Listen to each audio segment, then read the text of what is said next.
Business Takeout presents The Cocktale Hour with L.A. Wade.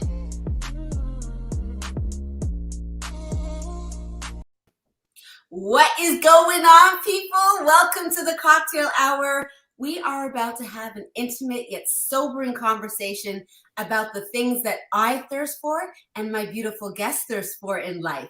But before we get started, I wanted to, let people know about my business takeout presentation. My people, my Banky Benjamin, she holds down Business Takeout, and she wants people to understand that Business Takeout is a nonprofit social enterprise whose mission is to empower Black wealth and empower Black entrepreneurs. And today we are joined by Tracey L. Lyons-White. Is it all of those names, really? I can't wait to know what the L stands for. It's Tracey M. That's cool. M? Yeah, M. It's Tracey Michelle. Tracey Michelle. Yeah, Michelle is my middle name. Lyons-White is hyphenated. I got married, and being in the military, it was very difficult to get my name changed. So when I got a divorce, I was like, I'll just change it when I remarried. So my name has a lot of syllables, but that's why. So I'm just waiting for somebody to put a ring on it. Okay. Someone said, hey, Tracey. Charles is saying, hey, Tracey. Hi, Charles. Charles is actually one of my biggest fans on my platform. Yes. I'm not surprised he's here. Absolutely not. So I'm wearing this headpiece from my days when I play mass here in Caravana and also in Grenada, where my family is from.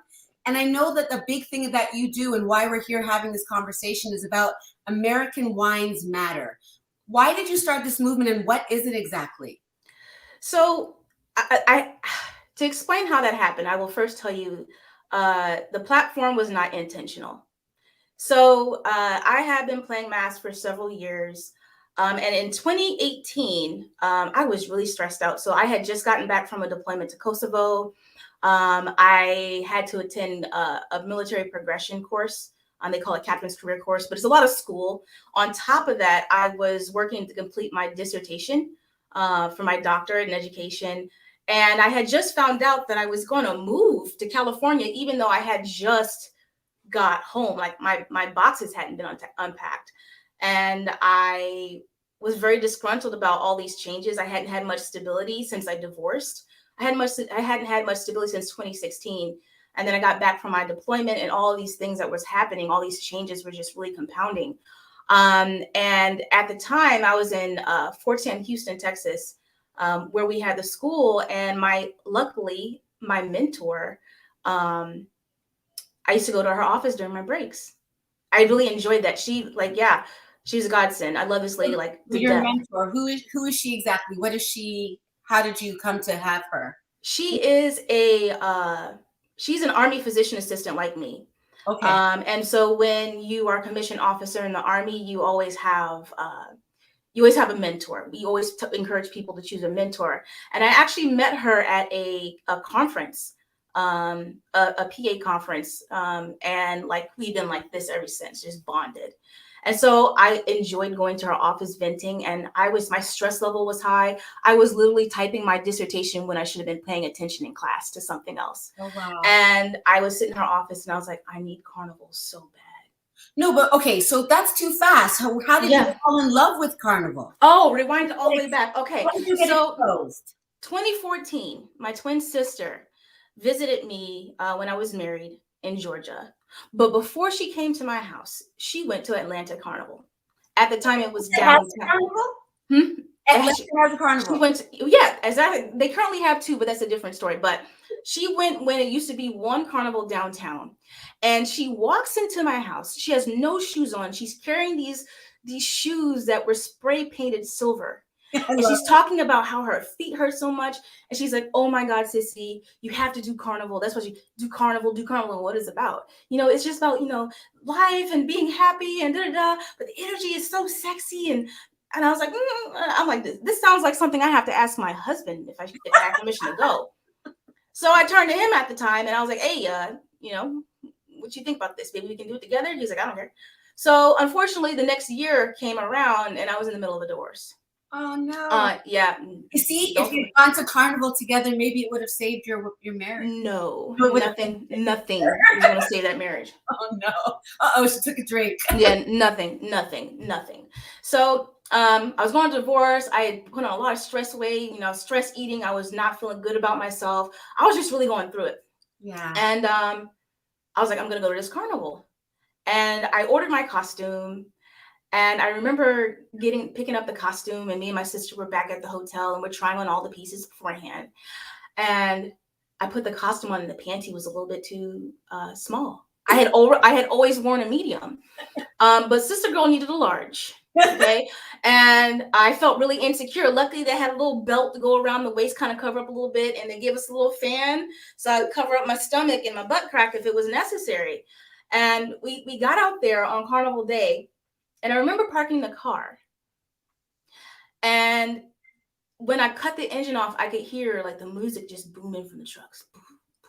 And you see like everybody's in costume, and you can just feel the energy before you even open the car door, And I was like, okay. But I was still kind of feeling some kind of way about how I look, my twin sister, sometimes, we get compared all the time, and I'm like, my sister's svelte right now, and I'm kind of chunky. All right, but I'm going to do this anyway. So we get out the car, and we're just walking, and I'm just taking in like this atmosphere. I'm seeing people hug each other, and people are just smiling. And what really hit me the most before the parade even started was the fact that I saw women out there of all different shapes and sizes, post baby bodies, smiling. I saw a plus, and what really resonated with me was a plus size woman in a thong. And she was just standing there fanning herself, and you couldn't tell her shit. She knew she was beautiful, right? She knew. When you put your costume on and you looked at yourself in the mirror before going to the event, did you think, how in the hell am I going to wear this outside? Because you weren't aware that you were going to see so many other women doing the same thing, right? You don't really understand mass until you actually do it yourself. So my sister, there's no conversation that my sister could have had with me that would have mentally prepared me for what I was about to partake in. But the beautiful thing about what I was observing, it was an environment where, for me, I had never seen a group of women where it was people were tying each other's bra and thigh piece and kissing each other on the face and hugging each other. For me and how I've grown up, that was significant to me because I had grown up not trusting women. And now I'm in this environment of empowered women that are looking out for each other and taking care of each other. That really hit me. And Carnival immediately became a safe space. And as I looked around at all these different bodies and shapes, and I saw the glow on their faces, and, some people had scars and cellulite. They put glitter on it. They didn't care. They didn't like their belly. They pulled up their leggings all the way up to their boobs, and attached it to their bra. But they were out there. And I said to myself right then and there, I don't understand why I'm so insecure about my body. I don't understand. And I was like, can I cuss? Of course. Okay. I was like, fuck it. Okay. And so I let that go.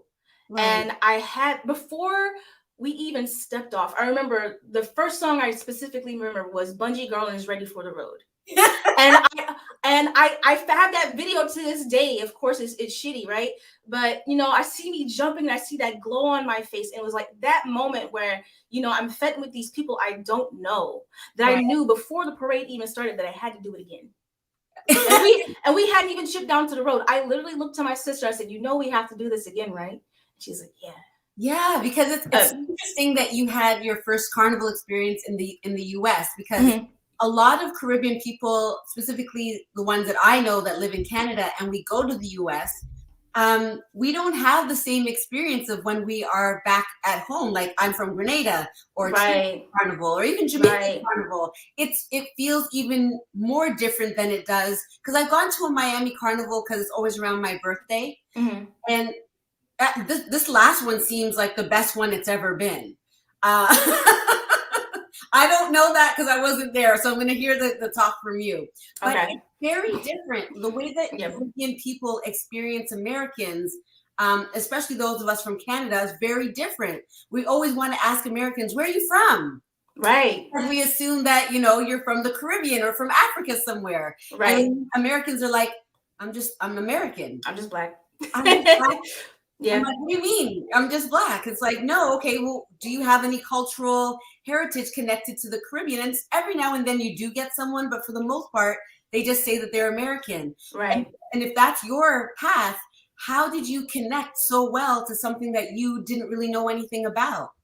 Carnival for me at the time was everything that I needed. I genuinely believe that things and experiences are set in your life because you need it, whether it's to grow or to shape your mindset. And at that time, I really needed it. I didn't realize how much I needed it until I actually went out there. Dealing with, trauma and body shame and, the struggles, especially being in the military, your body weight is always something that's looked at least twice a year. I just needed it. And I feel like God just said, hey, you need to go in this direction. That's what I truly believe. And I don't know what your body looked like when you started Carnival, but the pictures that you take and the TikToks that you do are phenomenal, and you don't look overweight. So I don't know what exactly you were feeling at the time. Maybe you were bigger then. I don't know. But was it also coming from, you said you were getting divorced. Mm-hmm. Was there something that your husband was doing that made you feel a certain way about yourself, and then you were able to free up in the Carnival? I'm not going to talk badly or get into too deep into the weeds, but there were a lot of red flags why we shouldn't have married in the first place. And as things progressed in the marriage and I had career changes, I went from enlisted to officer. Those problems got worse. And were you both in the military? Mm-hmm.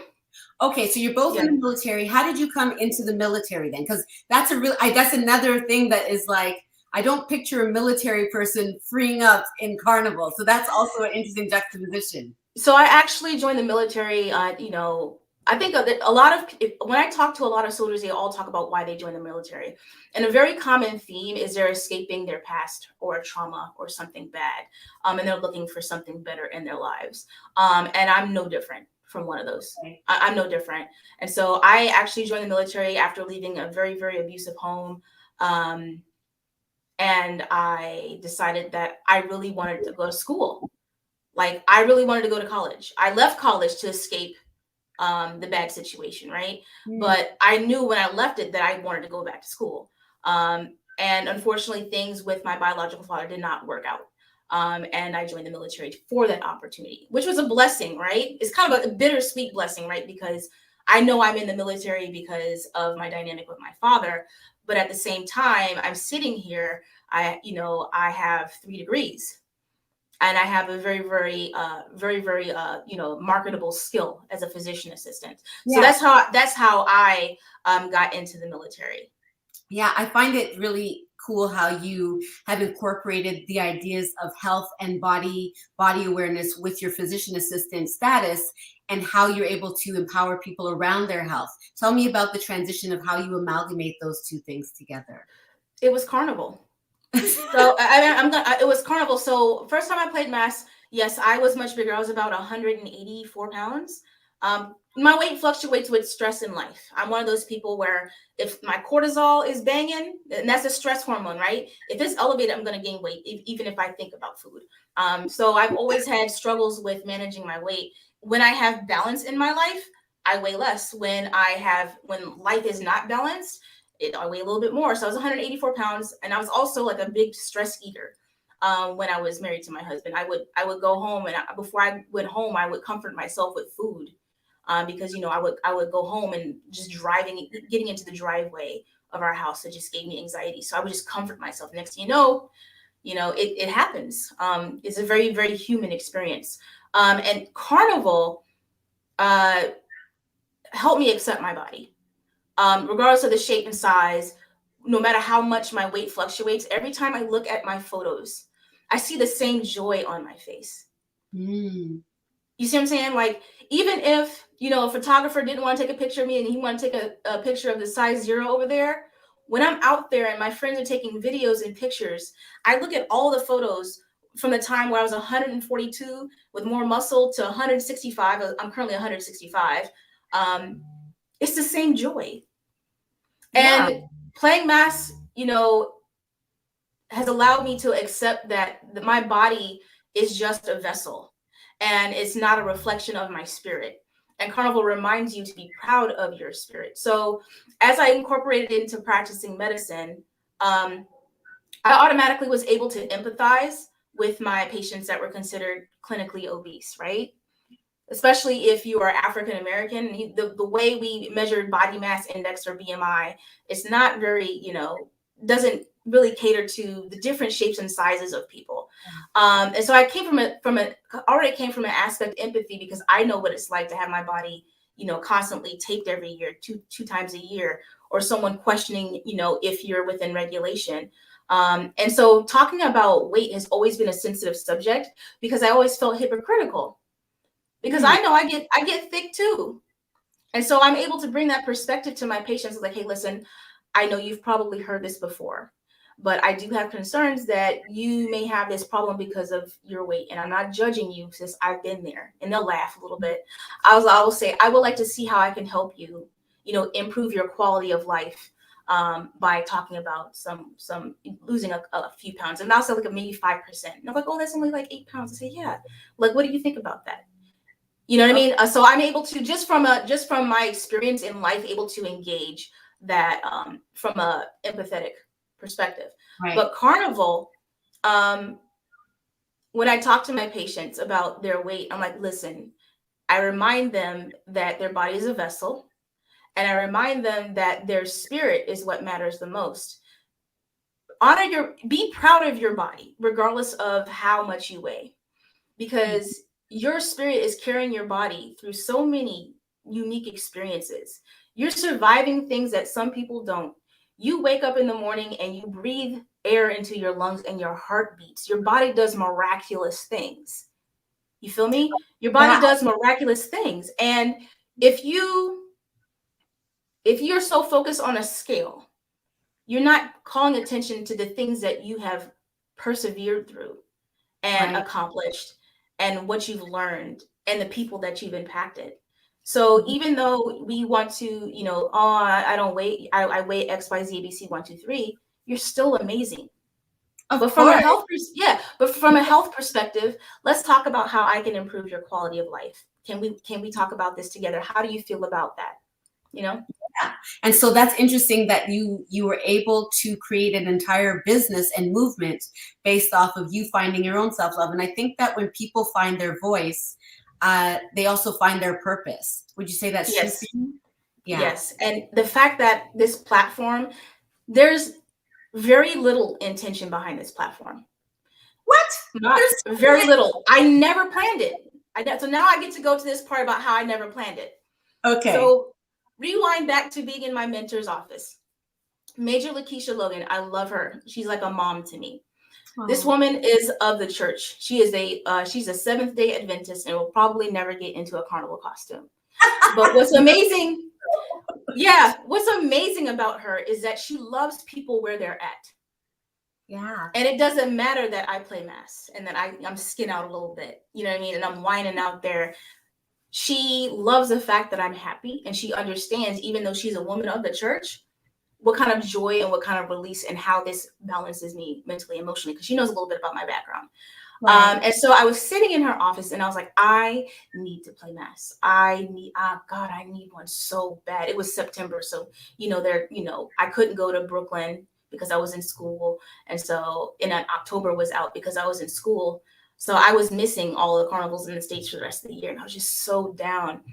And next thing you know, like, we're just chit-chatting, and other women, Black female officers, Black female enlisted, senior enlisted, sergeant first classes, and people with serious rank are stopping by our office. And next thing you know, I'm fielding a conversation about carnival. And one woman, she's like, yeah, actually, I'm marrying a West Indian man. And I was like, oh yeah, maybe get you a feathered backpack. She's like, I'm not doing that. And but what was fascinating was that the overarching theme of a lot of conversations that I had about carnival was helping people understand that carnival is for everyone, and that you don't have to be of West Indian descent to play mass. And so I'm having these conversations, and of course, I got all my pictures on my iPhone. And I'm just chit-chatting. I was like, oh, hold on one second. And let me find this picture from 2015. Scroll. And Major Logan, she looks at me, she goes, you need to build an Instagram page. Yeah, right. Now she does not use Instagram like that. But she says to me, this woman of the church, this woman of God, tells me, you need to build an Instagram page. And I was like, nah, okay, yeah, sure. Yes, ma'am, okay, all right. And a couple days later, I come back down to her office and I'm talking about it again. She goes, did you build an Instagram page? And I was like, no. She's like, sit down, do it right now. I'm like, yes, ma'am. Yes, do it right now. And I sat down and I'm like, I don't know, what am I calling? I got to build an email address. All right, well, what am I going to call this? And so I had primarily like my personal page, and I was following a lot of Caribbean content on my personal page at the time. And I'm just scrolling through pictures and just trying to find some inspiration. I was like, what am I going to call it? She's like, I don't know. And so I'm just scrolling. She was definitely not going to be any help, right? So I'm just scrolling through. And there was this girl that I follow on Instagram, and she's African American. Mm-hmm. And she took a picture. She was at a fete, and she had an American flag in her jeans, in her shorts. Yeah. And she had the hashtag American Wines Matter. It was a hashtag. People don't know that. It was genuinely a hashtag. So a lot of people are like, what are you trying to say? That American people don't matter and that they're oppressed? No. It was inspiration, because it's saying that, hey, you're included. Everyone is included. Yeah. And when you go to your website, you see a lot of the inclusivity that you mentioned. You want people from all different cultures, women of all sizes, to experience this thing that you were able to experience. Yeah, so because of what it does for me. Right. Carry on. So I was like, that is it. That is it right there. It speaks to everything that I've been talking to in Major Logan's office for I don't know how long. This is perfect. So I built the page, and of course I was busy that year. So 2018 was rather lull, right? And so I just posted some old pictures here and there from my previous experiences so that I could have conversations with my friends and family and people that I might pass by and show them, hey, look at, I now have a page for reference. Yes. I have a page for reference. So here you go. Oh, that's so cool. As opposed to scrolling through and looking for iPhone photos. But I didn't anticipate that this page would turn into a community. So I started to play mass. And at the time, even though I started to get the self-love, I have evolved through Carnivals. So 2018, I had just been doing it for just about 3 years or so.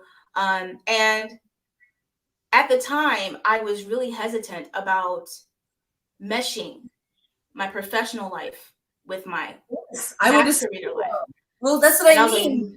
Yeah, I was really scared about it. But at the time, I had not done as much research as I have done now, Yes. And so I was scared. So when I started to play mass, I only made friends. When I made friends on the road, I would say, hey, follow American Lions Matter, not Lions TM. Right? Because we can't have you coming on my Facebook page and put, don't do that. We're going to keep this separate. Yeah. But the crazy thing was when I told people what my Instagram handle was, they were like, oh my God, that's brilliant. And I was like, huh? And they would just start opening up to me about, I struggled with that. I didn't feel like I was included. I love that. And they just started opening up to me about their experiences and their thoughts and their feelings. And they were like, oh my God, thank you for being so open that you're African American and you're not fake flagging. Thank you. I started to have all these. Do you pick an island to represent, and then is that what people do when they're representing? Yeah, that's what they do, but that never resonated with me. No kidding. It never resonated. I'm like, this is who I am. Why would I fake that? But at the time, I had done a little bit of research, and I understood at the time that Carnival is about an affirmation of survival, resilience, resistance.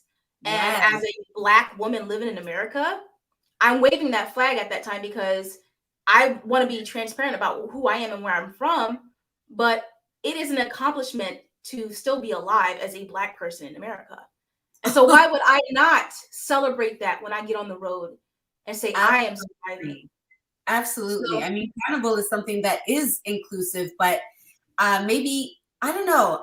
Tell me about the carnivals in the US. How many do you go to? Where do you go to? You've told me about one in Atlanta. I know there's one in Miami. I think when I lived in California, there was one in Los Angeles, but I never saw it. Hollywood Carnival. Yes. Yeah. So I have gone to Hollywood Carnival. I have gone to Houston Carnival July 4th. I went there. I've done Brooklyn. I've done Raleigh. I've done Miami. And I feel like I'm missing one more. Oh, of course, Atlanta downtown and Atlanta DeKalb, because there's two.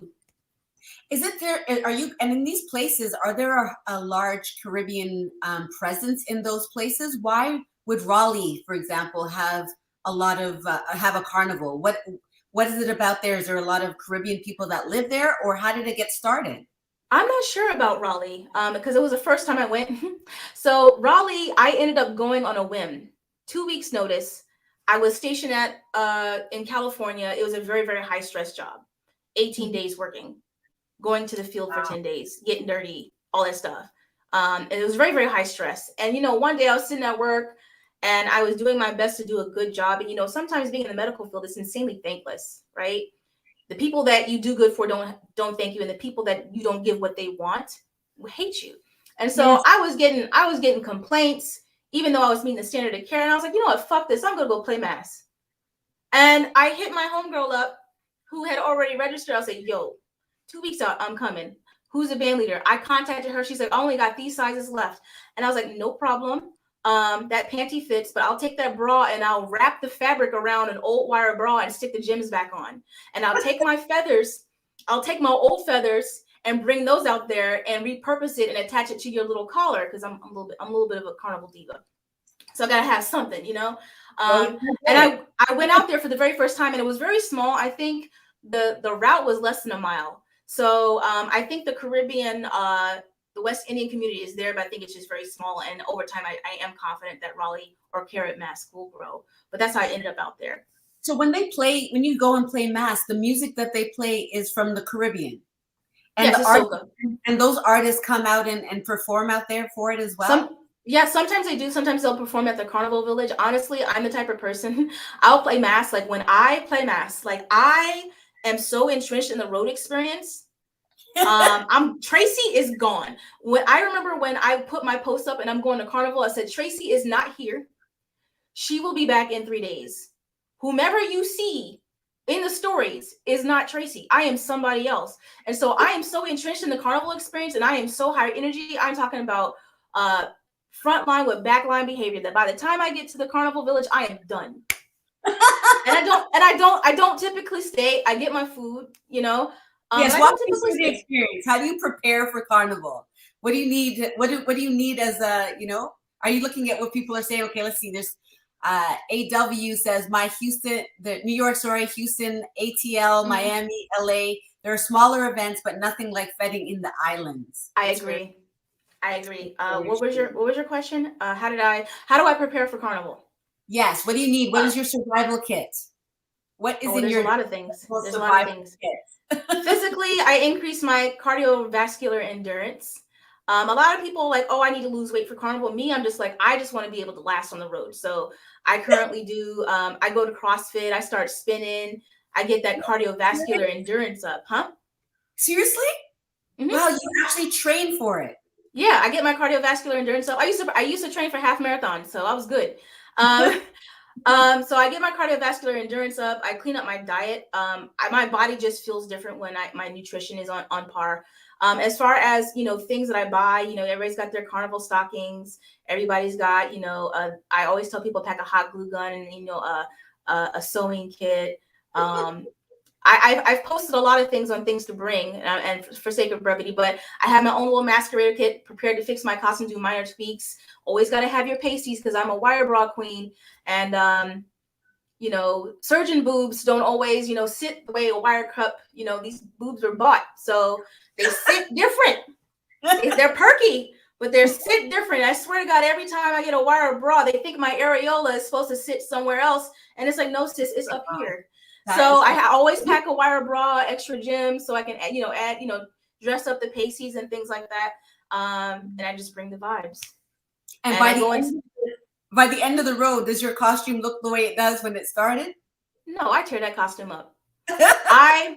Because for me, Carnival is a purging experience, right? Carnival, the pretty part, you take your photos and everything like that. But for example, when I was out at Miami Carnival, I took my photos, did Carnival glam hug, the video. I'm so pretty. Okay, cool. Let me take this backpack off because I'm about to go fucking free up. I need this. Like when I go out to play mass, like I'm purging old shit. You know what I mean? I'm purging like my accomplishments. I'm celebrating that, I'm at this point. I'm celebrating, the things that make me happy. I'm thinking about the people that are spiritually with me. I think about all those things and I just go off, and it's an emotional, euphoric release for me. So by the time I get done, I'm spent because I wasn't trying to be cute. I was splitting in the middle. Okay. I was riding a fence. Miami Carnival, I was in a tree with my feather backpack. I care about the costume, but I don't care. Like if something falls off, I'll pick it up off the ground because Carnival is a very, very not eco-friendly experience to begin with. And B, I always go home and I fix my costumes because I now use it for content. But I tear up that costume. Okay. This feather fell off. Okay. Because traditionally they would throw their costumes in the trash because it was like old skin. You were shedding that old skin and the costume was that old skin and they would trash it. But these costumes are so expensive these days. I was like, I'm going to hang this on my wall until the feathers fall off, or I can't repurpose it, or something, but I'm going to keep it for a while and then trash it or repurpose. Okay. So which one is your favorite American Carnival experience? Brooklyn 2019. Oh, specifically. It was Brooklyn 2019 was a wet fit. And I'm not talking about drizzle. I'm talking about drenching. And it was so funny because I was sweating that costume. I was like, hey, I'm going to do a Carnival road video for my platform. And I want my feathers to look fresh. These feathers don't look fresh. I went and got some Aquanet hairspray, and I had done all this work to make sure I looked amazing. And then it just drenching rain the next morning. And I just laughed. And then I remember when we first started to pull off and the DJ finally started the music, the rain just wow. And my headpiece got so wet, I literally took it off and threw it on a truck. I didn't care about that headpiece. I was a backliner. Okay. And it was the most euphoric experience I had ever had in the States. Words cannot describe that experience. That wet fit in the rain. Yeah, I think the rain would add an extra element of like the purifying. You got get baptized in Carnival.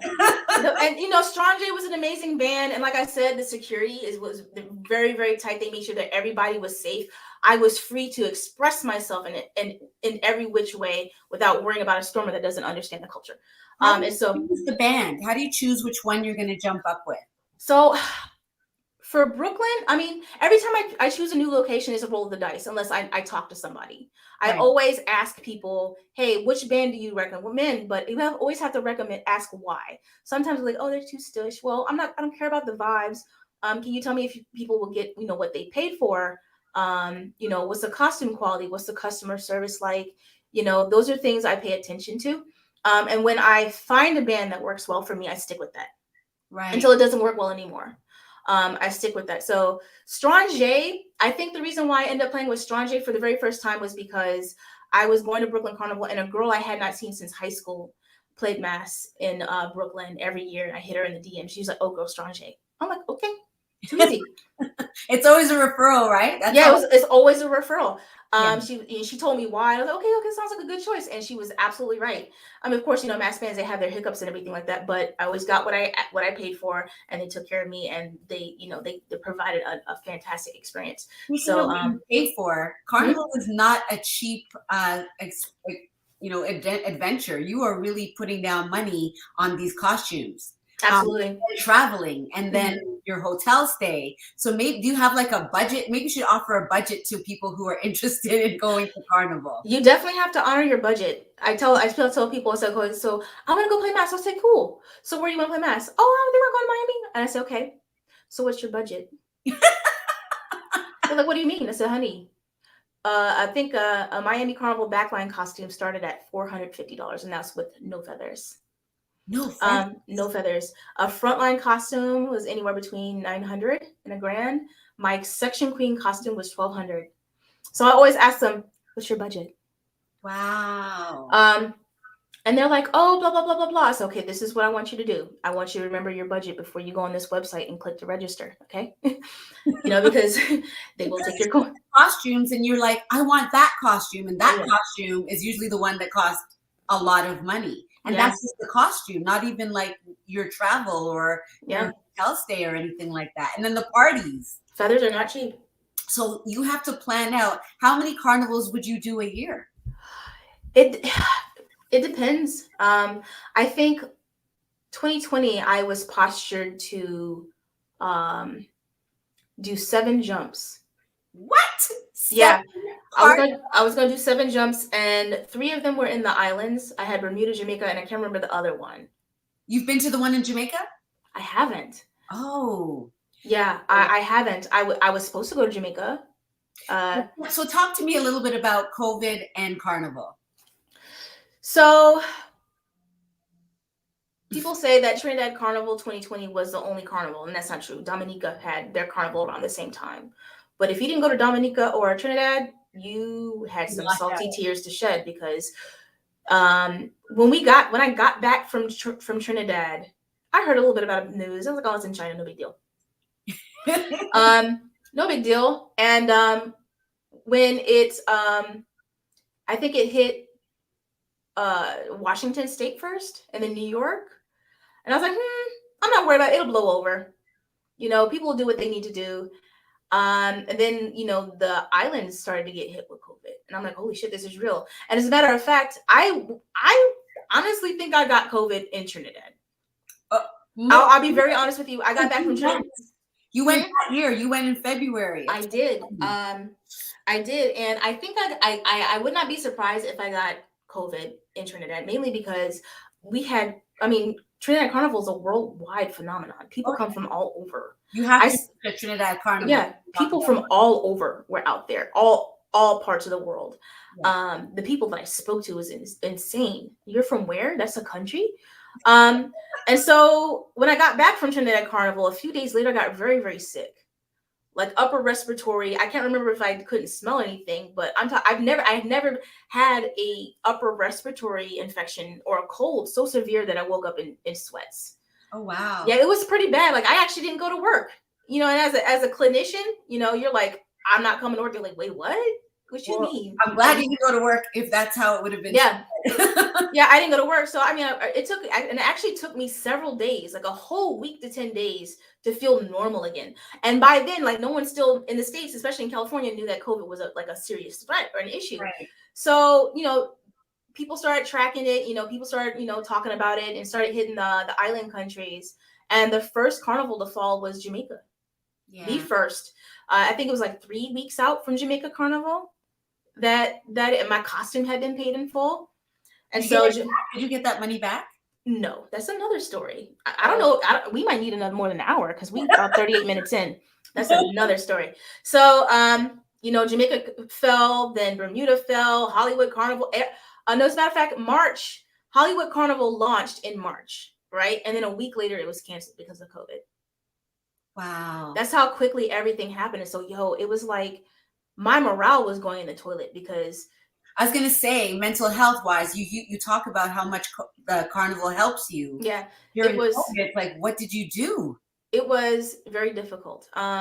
So, and then, you're locked down. So I lived in Fort Irwin. It was in the middle of nowhere, in the middle of everything. So the nearest city was 37 miles away. Okay. And it was all desert. And so now I can't even drive to the nearest city. We were locked down to post. And I had no carnival. And then my yeah, I had no carnival to look forward to, because that was part of my mental wellness plan. What do you have to look forward to in life? Right. And a carnival.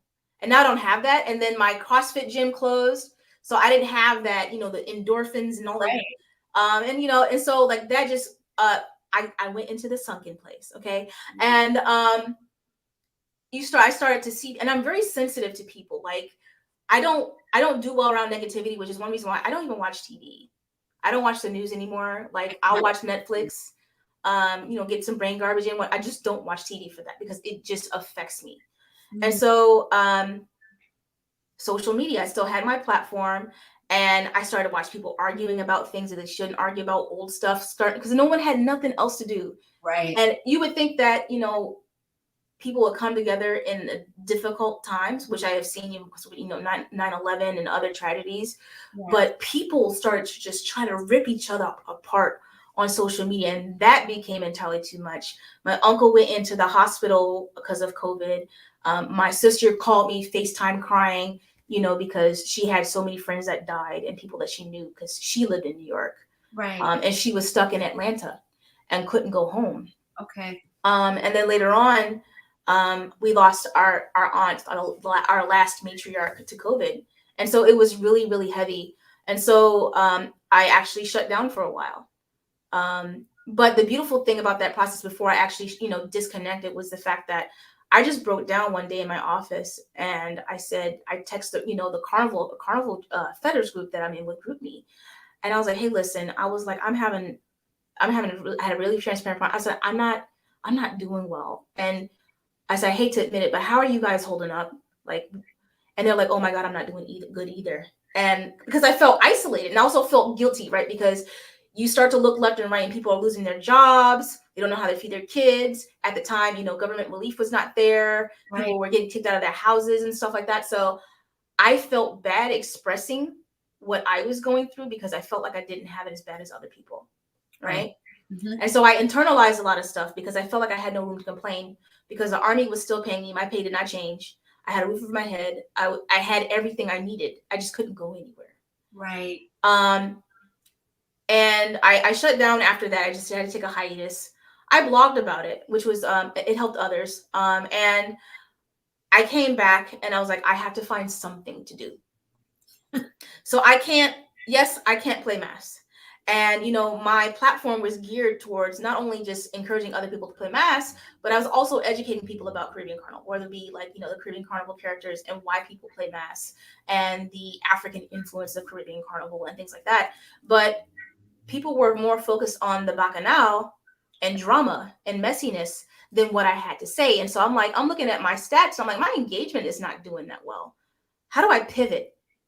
So how do I pivot? I'm glad you said that. I was about to ask you, how do you pivot? I said, I need to pivot for temporarily. So I was like, well, I'm going to have fun. I'm going to get creative. And I realized that in this whole fucked up situation that is COVID, I had a lot of time on my hands. Mm-hmm. And I knew that I was a creative person, but I hadn't really 100% had the opportunity to tap into it because your girl was working 18 days straight. Wow. So here I am, I had all this time on my hands. And so I was like, well, and I got extra money because I ain't got no carnival. And so I was like, oh, I guess I miss Carnival. So I'm going to do a photo shoot. That'll be fun. Yeah. And so I drove all the way out to outside Fort Irwin. There's this big dry lake that a lot of car commercials and stuff use called Coyote Lake. And I met Favorite Films out at Coyote Lake and we shot photos and it did well. So that was kind of fun. Okay, we'll do it again sometime. And then I was like, oh, what's that one thing I was scared to learn how to do? Because there's this guy that I was talking to way, we went way back, but we never dated, right? Because he was full of shit. And but I learned some things from this guy. He was full of shit, but when I initially met him before I deployed to Kosovo, he told me, he was a drone pilot. A drone pilot. Yeah, he's a drone pilot. He's like, you need it. And when we were, talking back then when I was deployed in Kosovo, he's like, yeah, you can fly a drone. And I was like, no. It's so funny how everybody's like making these people come in your life to make you suggestions. You're like, nah. And then you end up doing it. And so I had all this time and all this extra money on my hands. And I was like, fuck it. This is a good time to learn how to fly a drone. It is. I was like, so I got the books. I got the study materials. I studied. I bought my first drone, which is a DJI Mavic 2 Pro. And I bought it and I took that bitch out to Coyote Lake because it was wide open. I was so scared to fly that drone. Because I was like, open, so you'll be okay. Wide open, exactly. And it had sensors, but it's $1,700 in the air. I know. Shout out to Sheldon Shaw from Potential Films, my film guy, my editor. We've gone through so many drones. Yeah. So I was like, whew. Well, at least I won't run into things. Now, birds are assholes. So I learned that birds are assholes and very territorial. So even though I was out in the open space, those birds would try to attack my drone. But nonetheless, I ended up taking my drone pilot exam. I passed. And so now I'm an FAA certified drone pilot. And so it got to a point where I started breaking some rules for sake of my sanity. Uh-oh. I'm not going to get into weeds because I'm not out the military yet. Right. But I did break some rules. For the sake of my mental wellness. The beautiful thing about flying a drone is that it's really a social distancing activity. Tell me more. Yeah, you don't need nobody to your left or right to fly a drone. You got a big screen, you know where your drone is at, you can see it on the map, and you fly and you don't let people bother you because they see you flying a drone, they're like, oh, thank you. I'm introverted, I didn't want to talk to you anyway, but I'm so glad I have this remote here. And so I drove out to a few areas as things lessened up and I would just fly my drone. And then I was like, I'm gonna learn how to use Adobe Premiere Pro. So I started making my videos and I started learning how to use Adobe Premiere Pro because I had nothing else on my hands to do. Just self-taught. Yeah, self-taught. Get on YouTube. How do I do this? Da, da, da. And so every time I did a video or posted content about Carnival, whatever, I would try to learn a new skill. Yes. I built my website. I built it. It was shitty. I got a little bit of help from an ex. You're very resourceful. Yeah. Well, I mean, he was very nice. I met him December 29th. So, anyways, my website. He helped me out. We ended up breaking up. At least I had a website, right. And because he didn't understand Carnival, that's why we broke up. He was very comfortable in what he wanted, and he wanted someone that fit within the parameters of his image, and I'm not that chick.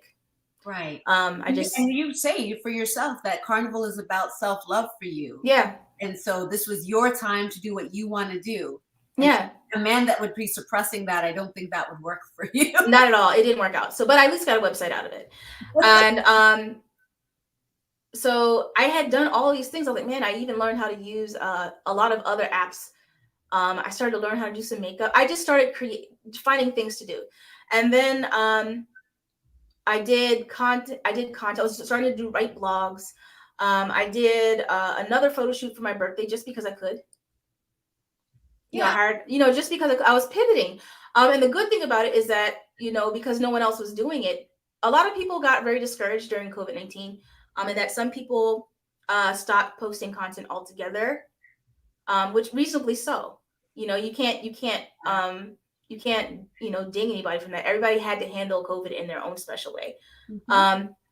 But I just put out content. I'm like, and there is a really inspirational content creator called Chav the Kid, brilliant kid out of Antigua, and he said, "Post your shit," and that resonated, obviously. And so even though I didn't think it was the best, or I knew there was mistakes and things like that, I was going to post my shit, especially because not too many people were still posting. And I still wanted to shed a positive light on Caribbean Carnival and Mass and what it's done for me. I just had to do it differently. And the beautiful thing is that during that period, even though I was really kind of bummed out, and there were some challenges to my mental health, I was still recovering from a loss that year prior.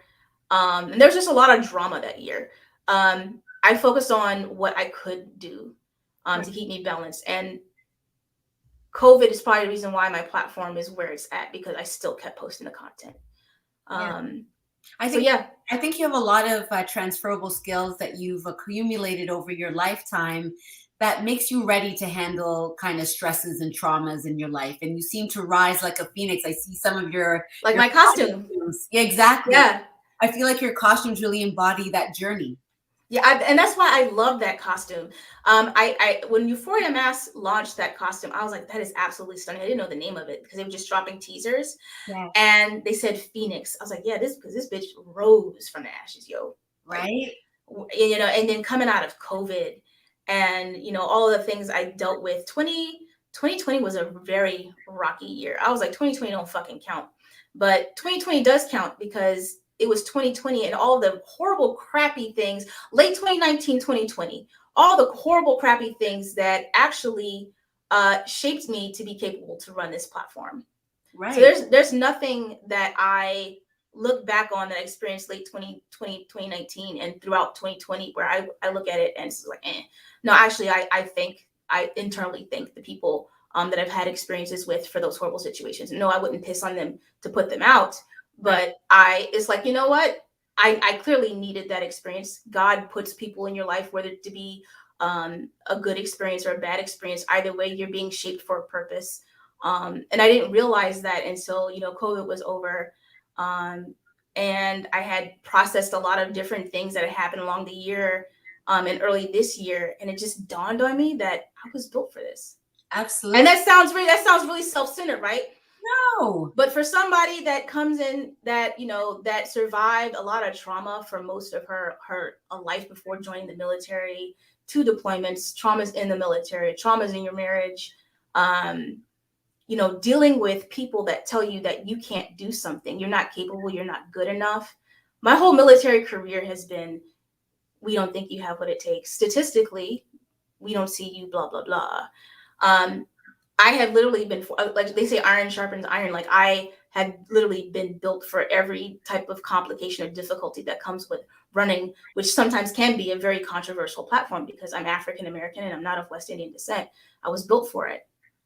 So I look back on it and I genuinely saturate myself in the gratification of all the people that are my DMs that are thanking me for my content, the people's lives that I have touched, how I've made people feel, how I've encouraged people to love their body and reminded them, hey, yes, the scale is not saying kind things, but do you not remember you getting through the fact that you overcame breast cancer? Or you're a survivor of domestic abuse, believe Black girls, right? Let's not even get into that. Yeah. Do you not realize that you have survived so much where most people, the things that people experience in life aren't here right now. Yeah. You're waking up and you have lungs that have air and your heart is beating and you're still surviving that. You're amazing. The scale sucks. But it's not a measurement of who you are as a person. Right. Do you do one-on-one coaching with the people, with your fellow revelers? Yeah, I answer all of my DMs unless they're weird. I've had some weird people and I just block them or just ignore them. But I have a conversation or I interact with every single person that hits me up in my DMs, even now, whether or not they have questions about, how to get started or something like, I don't know what to add. I don't know what to wear with my costume. What shoes should I wear? I put up an Amazon storefront with different color options. Oh, wow. I built a masquerader kit. Amazon people could shop the masquerader kit. I filled all sorts of questions. I had even LGBTQ hit me up in my DM, say, hey, listen, like my sex is female, but I identify as a male. Is it disrespectful if I wear a men's costume? Like, absolutely not. As a matter of fact, do me a favor. When you finally do get out there, please send me a picture. And they sent me the picture. Oh, wow. Like 4 or 5 months later, they sent me a photo. They were out there playing with a band and his sister was in a male costume and they were just glowing and so happy. Yeah, I talk to people about this all the time. I really, really want to respect the culture. I don't know how to start, blah, blah, blah. I say, well, you're in the right place. And the beautiful thing about this platform is that it functions as a branch or a root of a tree. My goal is to not necessarily center the platform around me. I make it a point to direct all of my followers to other West Indian content creators. Because at the end of the day, I learned from other West Indian people. Right. Whether it be from how to repair my costume or how to, fix my panty to my stockings or, hot glue gun and feather work or, how to fluff up your feathers once you get it home. I learned it from West Indian people. I'm not going to sit here and act like I learned this or I figured out all by myself. So It's important for me to actually give back to the West Indian community and just say, hey, thank you. But I want to make sure that people know that, I'm humble about this platform. And I'm very grateful for every person that has mentored me and pointed me in the direction that I am now. Yeah. So it's a community now. Yeah, you sound like you so much and you've created a community for yourself and for others. And I'm happy that COVID kind of stopped you, because now look at what's happened with American Wines. I think I first met you through Instagram, and I don't think American Wines Matter was where it is today, where when I first interacted with you. And so I'm really proud of you and what you've created. You have a lot of followers. Your videos are amazing. So I'm glad, keep doing those videos. You give a lot of shine to the costumes. I don't know who makes your costumes, so it'd be really great to know that, because they do a really amazing job. It depends. It really, really depends. And I'm also selective about the costumes I pick because I'm a diva. So they're always like, I am a straight up diva. It depends. So for Miami Carnival, that costume was designed by Jam Design Concepts out of Trinidad. I think I did that photo shoot for my birthday. That costume was designed by Marlon Smart. He has a wonderful eye. The Monday wear shoot that I did earlier in June of last year was made by Shezin Mass. One of the viral videos I did with the leg spread and the big costume, that was Shezin Mass. Big up Shezin Mass. She has an amazing eye. So it just really depends. As a content creator, I don't think I'll stick to just one. I think it's a good thing to try to showcase and highlight as many different West Indian costume designers as possible, because they definitely deserve a lot of love. There's a lot of intention that goes into that costume, right? Because that Phoenix costume looked like a Phoenix. It sure did. When I posted it on TikTok, they didn't know the theme because I was scrolling through their FYP, right? And they're like, "You look like a Phoenix." And I said, "That's exactly what the theme was." They're like, "Oh my God, that's so cool." Yeah, They put so much intention and love into a costume. They do their homework, they do research, they study, and then they make something out of fabric, wires, gems, glue. Yes. So don't complain that the costumes cost a lot, that somebody's put a lot of time and energy into creating it for you. Worth it. That's really great. So we're coming to the end of our conversation, unfortunately, but I've learned a lot about, I never really thought about Americans and their passion for Carnival and how it would be translatable. But having been a part of Carnival, of course it is. I just never think about it all year round the way that you're able to. And to create this business. Right. I just think, okay, I'm going to go do Caravana, or I'm going to go to Trinidad, or I'm going to go to Grenada and have those experiences. And it's a one-off, but you continue Carnival throughout the year. As much as I can. You're keeping it there, and you're keeping it present, and knowing how to do Carnival online has been a lot of inspiration through you, because people are getting dressed up at home and doing what they can until they can go back out there and interact with each other. So thank you so much for pursuing your love and your passion, and for standing up for yourself. It sounds like that's what you've done, and it sounds like as if you are standing up for other women as well. Yes. So that they learn how to stand up for themselves. So congratulations. I ask this of everyone that I interview. And my question for you is, what else do you thirst for? What else is next for Tracey? I'm not sure. And it's the first time in my life I've been comfortable with that. Because one of the things I've realized is that, just like with this platform, I'm not in control. Right. Like, what I'm supposed to be doing in life is not my plan. And I have gotten to a point in life where I'm okay coasting with that, because I know that whatever's planned for me is a good thing. I just learned to trust God. And I'm not a church person. I don't go to church. I don't but I believe in God. And I think for somebody that has, for everything that I've endured, and if God in my life is not confirmed by the fact that this platform was not even built as my idea, but from a woman of the church. Right. I don't know what would. So I'm comfortable with that. Absolutely. I genuinely feel like what's for me is going to pan itself out, and I just have to trust. I'm looking forward to retirement, though. When's your retirement? 2022? Yeah, 2022ish. I hit 19 years in the Army, so this may be my very last duty station here, and I get to transfer over to civilian life. That's going to be interesting. Well, I think civilian life is for sure. Yeah, I think you started something really great with American Wines Matter, and I think that it can expand and do a lot of really great things. And if anybody's out there from the Caribbean watching and they think that they can contribute to Tracey in any way and how she can, expand, because it's always hard with a business to scale and know what to do next. So just keep moving one step at a time, following your resilience, following your purpose, using your voice, You're an amazing person. You have a lot to offer, and I'm really grateful to have had this conversation with you. And thank you to everybody watching you on Facebook, on YouTube. I see my girls from Naija Wise of Toronto, Ahmed, One Dida from IG, Rasan, Cassandra. Nice to see you all. It's really great to have you here. Charles, we love you. Both Tracey and I love you. Yes. And thank you so much to Business Takeout. They're a nonprofit social enterprise that really works to empower Black entrepreneurs and increase wealth in the Black community. So I hope this was inspirational for all of you too. Take care. We'll see you next week on the Cocktale Hour. Bye. If you enjoy our programming and want to help support Black entrepreneurship, please donate today. www.businesstakeout.com/donate.